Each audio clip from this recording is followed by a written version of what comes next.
Good morning, everybody. Good morning. So, 4 qualities of a redefined successful life. So, I don't know about you, but I try to cram as much as I can into summer because I want them to last as long as possible. I know it's been hot, but I love summer. I love what it represents. I love everything about the long days and the soft, warm nights, although it's been a little bit warmer.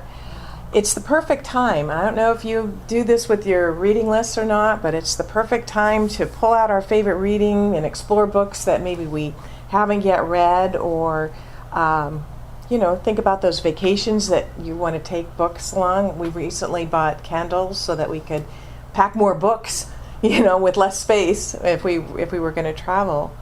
And of course, when you're looking at those books, you're looking at some of those adventures, maybe steamy romances or juicy mysteries. I know he likes the crime novels a lot too. Things with a lot of plot twists and turns. So this month, even though a lot of our local schools are going to be back in session, I think next week, right? This next week? Coming up really quick.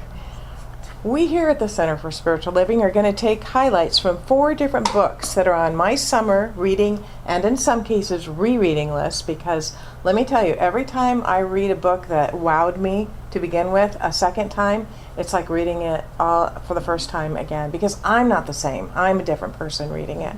So I do tend to read a lot of the books that grabbed me the first time many, many times. So this is going to be my list. And while these books aren't adventure, romance, or mystery novels, we will definitely have some adventures on our exploration. We'll continue with deep love, and we may just experience a twist or a turn along the way. So today, our book that we are focusing on is Thrive. Anybody read Thrive by Arianna Huffington? Okay, she's obviously a media mogul, right? And from it, we're going to look at 4 qualities of redefined successful life. So, in the book, Huffington talks about what it means to be successful from society's perspective, money, fame, power, all of those issues, and how none of those things in and of themselves will ever lead to a life that thrives. She then lays out and discusses in depth, supported by a lot of scientific research, 4 specific qualities that help us redefine success in a way that supports a life that thrives. So this is from the quote. This is a quote from the introduction. She says, "The difference between what success looks like and what truly makes us thrive isn't always clear as we're living our lives, but it becomes much more obvious in the rearview mirror. Have you noticed that when we die, our eulogies celebrate our lives very differently from the way society defines success? In eulogies, we almost never hear things like, 'The crowning achievement of his life was when he made senior vice president,' or 'She increased market shares for her company multiple times during her tenure,' or 'She never stopped working. She ate lunch at her desk every day.'" And when I read that, I went, ooh, because I eat lunch at my desk very often. Not every day, but probably 4 days out of the 7. Well, those are the only days I'm working at a desk. So anyway, not a good thing. That one kind of hit home. She goes on to say, he didn't have another example. While he didn't have many real friends, he had 600 Facebook friends.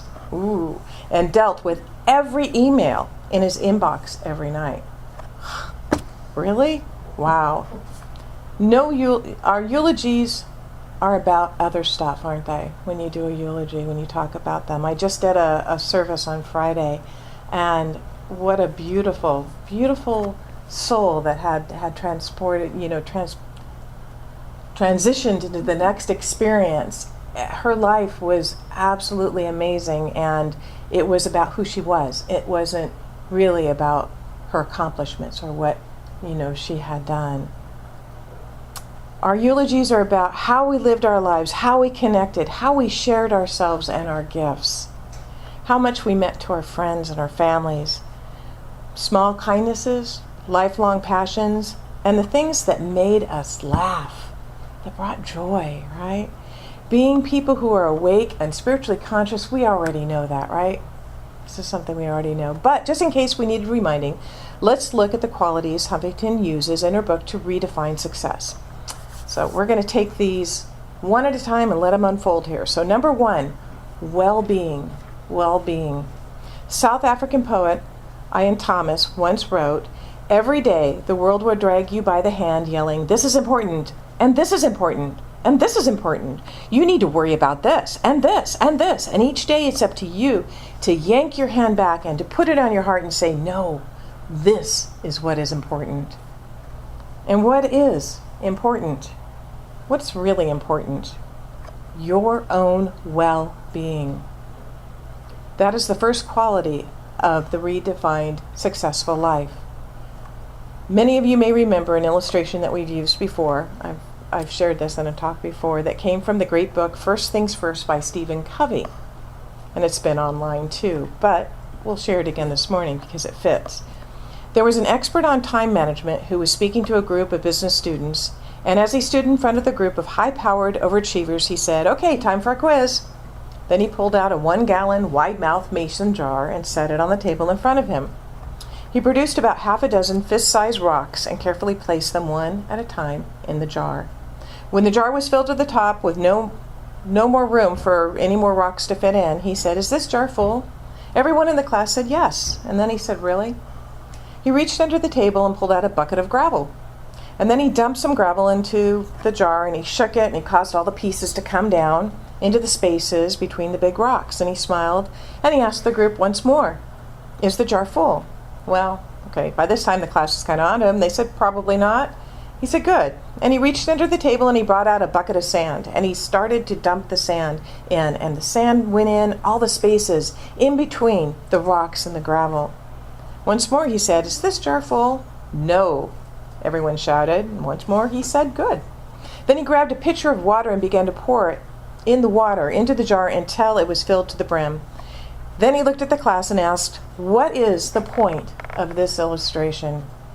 One eager beaver raised his hand and said, "The point is, no matter how full your schedule is, if you try really, really hard, you can always fit more things into it." No, that's not my point.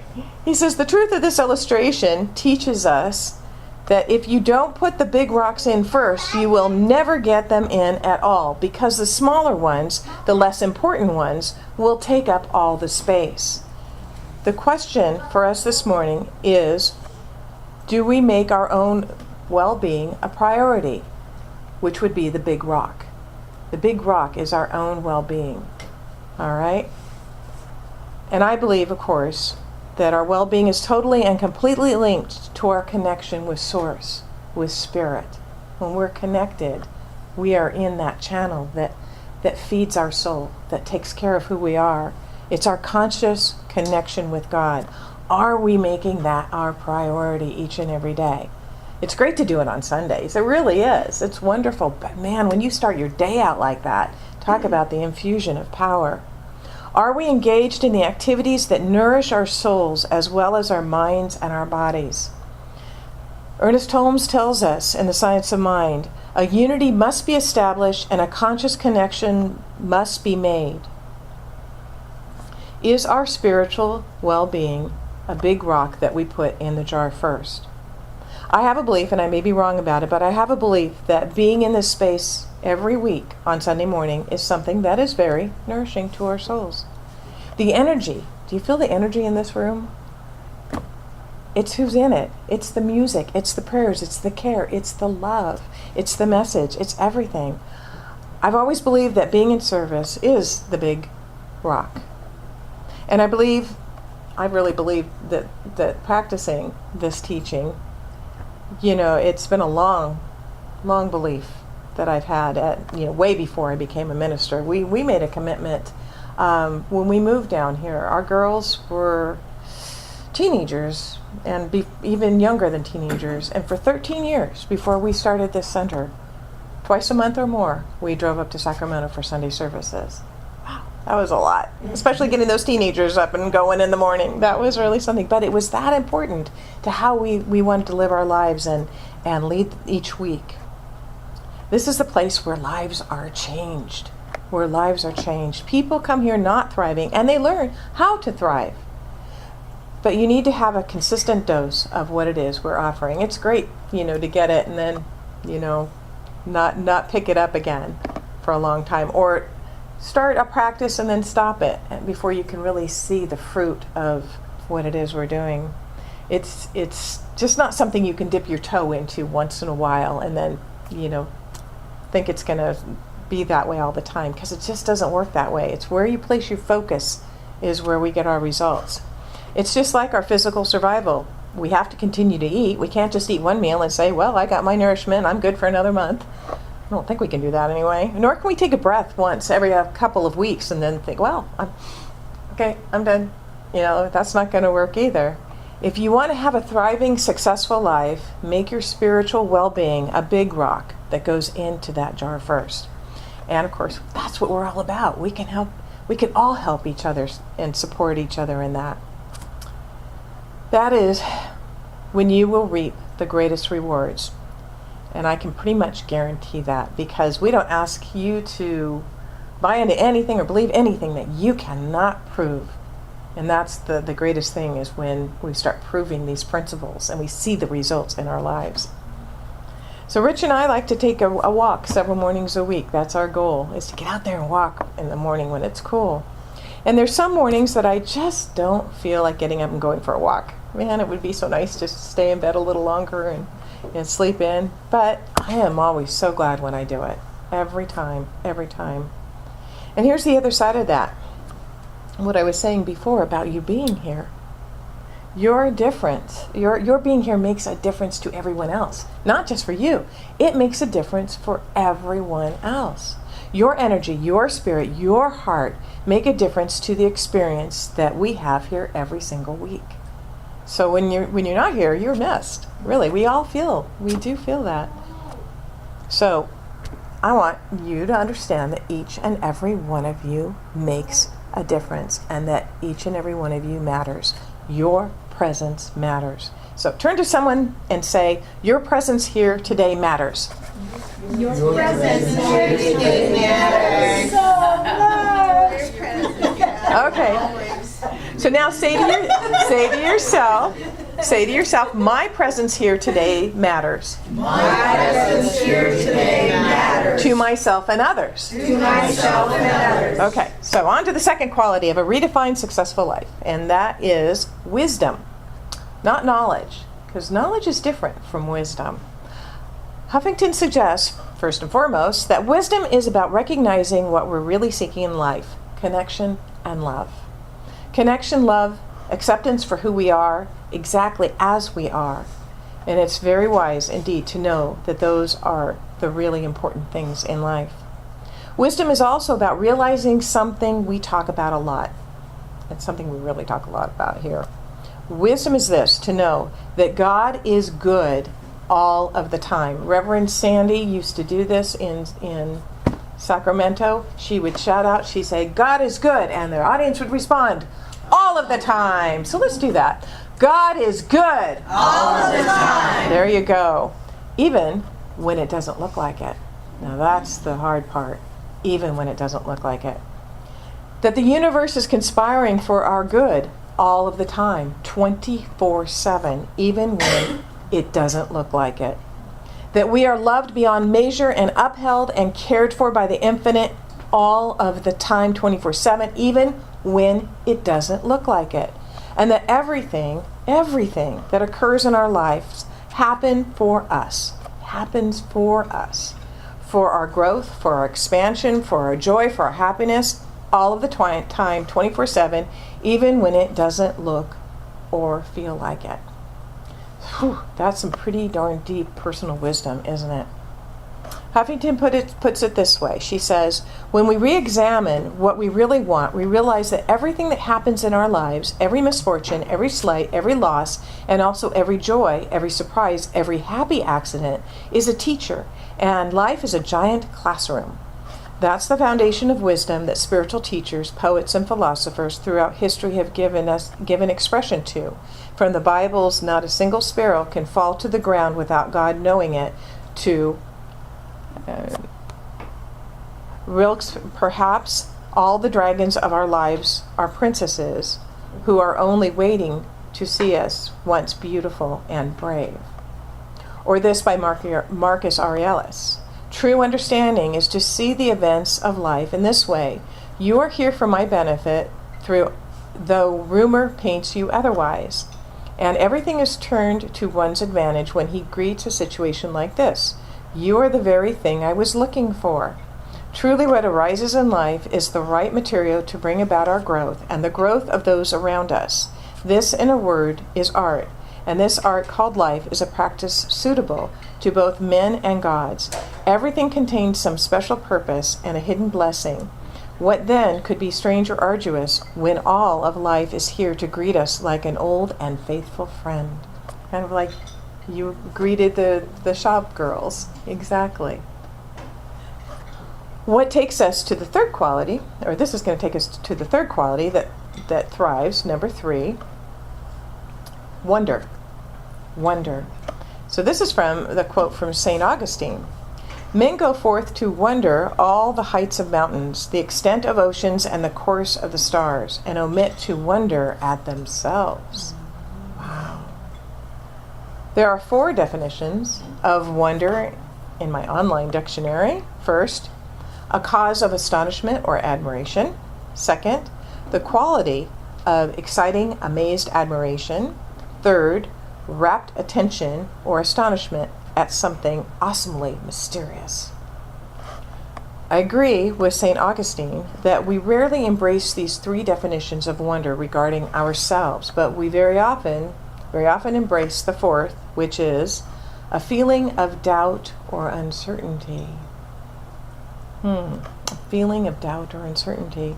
And then we pile on other things, say unforgiveness or judgment or self-criticism. So it's time to change all of that around. It's time to begin to wonder with astonishment and admiration and rapt attention at the magnificent expression of the divine that we are, not just that beautiful sunset. You realize that when you see that beautiful sunset at night, that you could not recognize that beauty if it did not already exist within you. So anytime you see that now, the magnificent expressions of spirit, and you go, wow, look at that beautiful sky that God has painted, realize that beauty must be existing within you as well. So that's what we're about to do with the wonder. So what if right here, right now, in this room, we chose to do that by forgiving ourselves for any judgments that we might be holding against ourselves? We're our biggest critics, aren't we? We're the ones that are the toughest on ourselves. What if we decided here and now to release one statement of self-criticism that we engage in regularly? For those of you who are up to it, well, we're going to do that in just a few minutes. But first, to our 4th and final quality, which is of a redefined successful life, which is giving. Acclaimed Bengali poet, artist, and writer of Nobel Prize recipient Rabindranath Tagore, okay, now that was a mouthful, wrote, I slept and dreamt that life was joy. I awoke and saw that life was service. I acted and behold, service was joy. I thought that was really pretty. In the foreword of his book that Holmes wrote called Alcoholism, he said, it is generally accepted that some form of useful service to humanity is one of the best possible ways of seeking permanent happiness. And I absolutely love this from Thrive. This is from Huffington. She wrote, she writes like a New Thought preacher. She wrote, every place is full of openings to make a real difference in the life of another human being. There are millions of small missed opportunities at home or in offices, on the subway, on the street, where we live, in the grocery store, in the charming Charlie's. When we flex our giving muscles every day, the process begins to transform our own lives, because however successful we are, when we go out in the world to get things, we are operating from a perceived deficit, focused on what we don't have and are trying to obtain. But when we give however little or much we have, we are tapping into our sense of abundance and overflow. It may be somewhat counterintuitive, but it is gravity that enables us to stand tall. That which seems to pull us down to earth and limit us actually enables us to expand upward. In the same way, it is when we give that we feel most abundant. Giving sends a message to the universe that we have all that we need. We become virtuous by the practice of virtue, responsible by the practice of responsibility, and generous by the practice of generosity, compassionate by the practice of compassion, and we become abundant by giving to others. That is what seva, sacred service, is all about. That is what seva is the Sanskrit word for sacred service. So what more needs to be said? So here are the 4 qualities of a truly successful life that are discussed in depth in Arianna Huffington's book, Thrive. Well-being, particularly your spiritual well-being. Wisdom, the deepest wisdom is knowing that connection and love are what we are all looking for, and realizing that all of life is unfolding for our highest good. But Emma Curtis Hopkins said, this too is good, this too is God, and I demand to see the blessing. That's what I usually say when things are not appearing to look good. And we know that God is so good. All the time. Very good. The third one, wonder at all of life, including who we are. Wonder of all life, including who we are. Don't leave ourselves out of that wonder. And giving from a sense of overflow and abundance. Wow, what an incredible gift that I have that I can give. What an incredible place I can come from. So well-being, spiritual in every way. Well-being, spiritual in every way. Let us be wise as we connect with the truth of our being and love and accept ourselves just as we are, and know that the universe has our back 24/7, all of the time. God never sleeps. Let's choose to view life with wonder, with astonishment and admiration, and with rapt attention and magnificent expression of the divine that we are. And let's set our intention to look for those small and large opportunities to give a hug, a smile, a wave. Oh my gosh, there's so many ways. We cannot outgive God. It's wonderful. It's just such a blessing to remember that there is absolutely no way that we can ever outgive God. And so it is.